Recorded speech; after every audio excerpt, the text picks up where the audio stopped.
Hello guys, happy new year সবাইকে। 1 জানুয়ারি সকালবেলা আমি ঘুম থেকে উঠে ঘর দুয়ার সব কিছু ধুয়ে মুছে বাইরে ধুয়ে আমি আলপনা দিতে বসে গেছি। আর এইখানে নিয়ম হচ্ছে সকালবেলা উঠে ঘরের সামনে ধুয়ে আলপনা দিতে হবে রোজ। আমাদের বাংলা ভাষায় বলে আলপনা, আর এদের তেলুগু ভাষায় বলে মুগদা। রোজ সকালবেলা আমার জল দিয়ে ধুয়ে গেটের সামনে আলপনা দিতে হয়। 1 জানুয়ারি, তাই ভাবলাম যে 1 জানুয়ারি একটা আলপনার ডিজাইন আঁকি আমি। তাই আমি আলপনার ডিজাইন আঁকা শুরু করে দিলাম, তোমরা দেখতে থাকো। আর আমি যেখানে থাকি এইখানে কোনো শীতই পড়ে না, আর শীত পড়লে আলপনা দিতে খুবই কষ্ট হতো শীতের সময় উঠে সকালবেলা।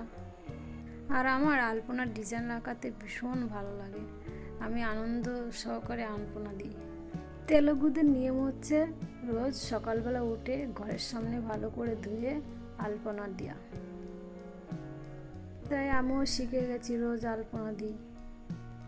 আমি একা নই, এইখানে সবাই আলপনা দেয় ঘরের সামনে। আমার হাতে যে চকটা দেখছো না, ওটাকে বলে মুগদা। আমি ডিজাইনটা প্রথমে হোয়াইট মুগদা দিয়ে আঁকিয়ে নিয়েছি, তারপরে কালার করছি বসে বসে। কেমন লাগছে আমার এই আলপনার ডিজাইনটা? আমি এইখানে যে কালারগুলো করেছি, হলুদ কালার, সবুজ কালার, পিঙ্ক কালার, তারপরে নীল কালার, এই কালারগুলো কি বলে জানো তোমরা? তেলুগু ভাষায় বলে কালার পিন্ডি। এগুলো পাউডার মতন হয়।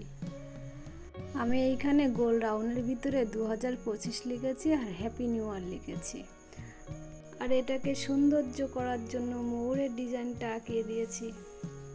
তাই 2025 পয়লা জানুয়ারির আলপনা ডিজাইনটা ভালো লাগলে তোমরা লাইক কমেন্ট করে দিও প্লিজ। হাই গাইজ, আজ এই পর্যন্ত, দেখা হবে নেক্সট ভিডিওতে। সঙ্গে থেকো তোমরা, আমিও তোমাদের সঙ্গে থাকবো। বাই।